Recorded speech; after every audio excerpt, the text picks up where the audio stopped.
Yo, Yo, what's good, man? what up, man? How you doing? Just bumping our last batch joint. Yeah, what's up? I heard that. Looks, man. What's up, You man? How you dealing, bro? holding up? I'm good, man. I'm good. Just working the brand and staying busy, bro. As much as That's what's up. possible. I got I'm in the an lab. intro I'm in for my you lab here. right now. Yeah, there I'm you in my go. studio right now. I love it. Yeah. Um, Just trying to get all right, a slight. I'm gonna intro you for the. I just invited a bunch of heads, so we're gonna get a few more in here. But Know that? I'd like to welcome our guest, DJ Deadeye, represents Lawtown, Mass. RIP Scientific. Oh He's yeah. probably one of the most successful DJs from New England. Worked with Method Man, Redman, Wu-Tang, Sean Price, D-Block, Duck Down, name an artist. You probably worked with him. Word. You're the tour DJ for Terminology, Slain, ST, CEO of Deadeye Enterprises, member of the Good Dad Gang, and I'm sure there's a whole lot more I could have added there, but welcome, DJ Deadeye, to the chat. What's good? Salute, guys. Salute. Everybody good up in here? What up, Ihala? So I asked Instagram for some questions. I got quite a few. Word. So we're just Get the gonna best out. rapid fire here. Word up, man. Let them go. Let them go. All right, you believing in aliens or not? Yeah, I got theories on aliens for sure. What you got? I mean, I got some super deep shit like where they like created, not that they showed up and created things to live here. Okay. You know what I'm saying? So we're like we're just parasites or bacteria waiting for something else to come Nah, we're along. like a likeness of them, but over time, I guess we've become, cockroaches and shit. You seen Prometheus? Nah, it was a It's movie? like it was a prequel to the Alien movies, and Oh, word? yeah, it was Riley's just in that? Riley was in that? no, she wasn't. Idris Elba's in it actually. It takes place like hundreds of years before the first Alien movie. Okay, okay. But they have these engineers, which are like these superhumans, and they actually created life on this planet. And the aliens are like planet cleaners that they send to planets to wipe out whatever's there so they can start over with something new. And that was kind of the forethought of the Aliens franchise. But it's kind of dope. It's Okay. got slow parts, but it's a decent science fiction movie. It ties into the first Alien movie if you're a fan of that one. Yeah, nah, I'll fuck with Alien for sure. I'm gonna check it out. Prometheus? Prometheus. It's directed by Ridley Scott. He did the first Alien movie. Okay, dope. So it's He got the didn't do he same. didn't do two? He didn't do Aliens 2 or No, Alien? James Cameron did Aliens 2. But Okay. yeah, Ridley Scott did the first one. He did Gladiator. He did American Gangster. Wow, But that's hell Blade yeah, I'm gonna Runner. check it out. Yeah. I'm gonna check it out for sure. What up, my peoples? Andrew from South Korea is up in here. My man Bill from where you from, Bill? Queens? Yeah, straight cash homie 420. Shout out to all the people in the chat right now. So we in here, man. But So yeah, when I'm was gonna check that flick out.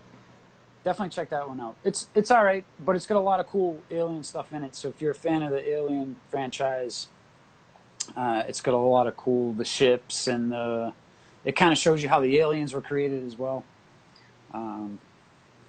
But yeah, that's a 6.5, 7 out of 10 stars maybe. It's all right. Okay, all right. I'll check it out for sure. Yeah. I'm always looking for fly shit to check out. So with this lockdown and everything, when was the last show you DJ'd? This shit was crazy. The last one that might have been the Slain show at Brighton Music Hall. for the release. No, actually, you know what? I did a show with Term at SOBs in New York. Um, for what the hell was that? So many shows, and it was such a long time ago. I forget like what the hell these things were. But yeah, we did a show at SOBs, believe in early March or late February. So that was it, really. I had a bunch of stuff lined up for that week.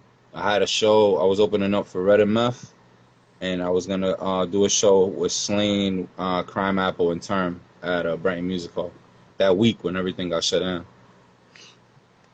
Yeah, So yeah. I can only imagine how much hopefully when shit things you've open canceled. up, hopefully when things open up, all that stuff will just, they'll just get rebooked and all that. Doing as many shows as you have, how do you think we open up? What do you think the new normal looks like? I don't even know. Yeah, that's gonna be tough. I don't really know. I don't really know what the process is gonna be, but I know it's not gonna be as many people as before, at least for the beginning. Yeah, You yeah. know, because just from the spacing and what how they're gonna space everybody out and keep the same amount of people in there. You know what I'm saying? Yeah, yeah, and then the mask thing and everything else. I mean, I Yeah, don't know how word. you can. I don't know how you can have 100 people with masks on downstairs, the Middle East, and not have a medic there for when someone passes out because it's Yeah, word. 1,000 degrees. And they got terrible, terrible AC, terrible Yeah, ventilation, yeah, terrible everything. yeah, So I feel you on that. So yeah, I don't know. I don't know how it's gonna work. That's a tough one.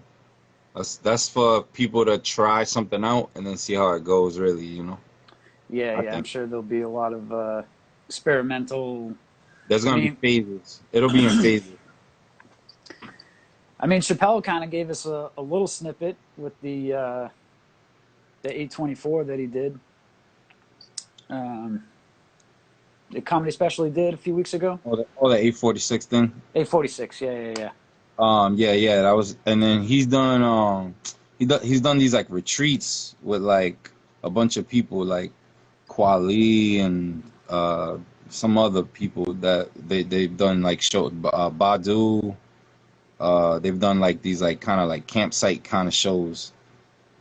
It's like limited amount of people, but it's all people that like were either quarantined or they were like negative. You know what I'm saying? So Yeah, yeah.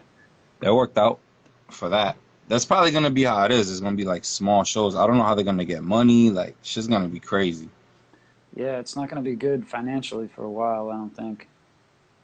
Nah, For I don't think so anybody either. from the top all the way. And when I say the top, I mean the owner of the Middle East. I'm not talking about Yeah. all these banks that are getting all this money. I'm talking for like the big boys, like the people who like they gotta have these shows or like it's over for them because they're signed to like terrible 360s and things like that where if they ain't bringing in nothing, it's like they're not recouping nothing. What do you think started the 360 deal? The fact that artists were able to start Um, doing things on their own, that these I big think the labels. beginning, I think the beginning of the shit going down the toilet a little bit was iTunes, yo. Just be and not specifically just iTunes, but like being able to buy a song for 99 cents. They like devalued it to that. Now that's what people expect to pay. When before you'd go to the store, you'd get a maxi single with like the song, the B side, another song, and like a third song, for like $5. You know what I mean? Yeah, yeah. It was like five something, 550 for like a maxi single. And like you making way more than 99 cents a song. Now Yeah, yeah. your song is downloaded for 99 cents and TuneCore is taking 30% or distro kids taking whatever percentage, you know what I'm saying? And like cutting into like your dollar. Like shit is fucked up. Yeah, yeah. And it Shit is certainly changed fucked the way up. people listen to music too, where we're from an era where you'd listen to an album front to back to first time listen to it front to back to see how it is. Now you're lucky if you preview a few songs, because there's also 1,000 albums that are out right now, you know? Yeah, word up. Yeah, no, it's definitely oversaturation too, a little bit, most definitely. It is what it is though, because like the being able to work thing is so easy that, you know, it dictates why music's being pumped out, you know, because people could just make it like that. Yeah, yeah. You know, you can make beats on your phone and just like upload it to like a recording program on your laptop and plug in a mic and you're ready to go, you know? Yeah, yeah. Which is also more listeners too. I mean, when you think about YouTube, and here we are doing IG, and, you know, before there was just TV or there was radio, and so if you lived on the West Coast, you couldn't listen to Jammin' 94.5, you know, but now you can just tune in on the computer and listen to Jammin' 94.5. Yeah, hell yeah. If you still wanted to do that. Like, yeah, right? Nah, nobody wants to do that shit. Yeah, here we go. This is way better lighting. But yeah, no, it is like convenient, but you know, the devaluing of the music made it to where shit just sucks, you know. The technology, or them just letting it happen. I don't know how, I mean, they just didn't think this would even be a day and age, you know. Yeah, there's a podcast with Everlasting Joe Rogan. I'm not sure if they got a clip of it online somewhere, but he went into how after, I don't know if it was Whitey Ford Sings the Blues or after Whitey Ford Sings the Blues, but he's owned all his masters since then. And he went into how, you know, the record industry they couldn't foresee MP3s. Obviously, nobody could foresee the iPod, but they didn't react quick enough. And then, you know, Apple and Google Play, they own the record industry. And, you know, they got to sign these artists to 360 deals to make something. But, you know, a lot of positions that there were back in the day, you don't need those anymore at record labels and stuff like that. So, you know, their costs shouldn't be as much as they were back when they were throwing all kinds of money around at artists, you know? Yeah, not at all. It's crazy. That's like the whole De La thing, you know? Yeah, yeah, absolutely.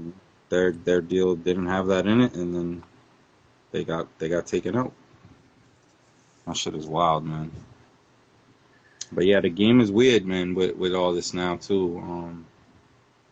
Even like I said, like the streaming services taking a chunk out of the minimalist, you know, amount of money.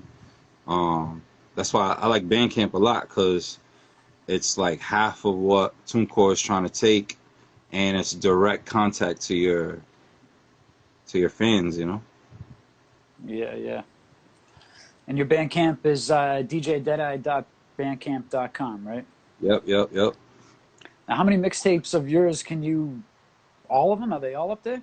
Nah, there's a lot more that aren't on there, but there's probably, I think there's like 30 of them up there right now.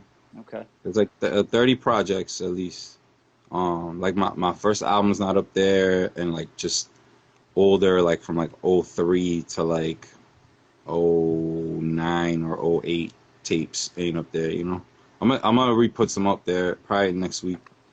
Probably from Monday I'll drop like 2 or 3, you know. No doubt. It's cool because it gets people to check the old shit, but also like people see all the shit, you know. So they're like, oh shit, there's a lot of other things I haven't checked out or I don't know about, so they can stream it right there, you know. So you must get submissions by the hundreds, and are people still trying to get on mixtapes or? On mixtapes, not necessarily, because people want to get on. I mean, unless I like promote that I'm doing that, you know. A lot of people just they put out their own stuff, you know. And the mixtape game is minimal right now. Yeah, yeah. But I'm about to start dropping some things just to like recook up and just be creative and put things out. Just give some people some light, you know.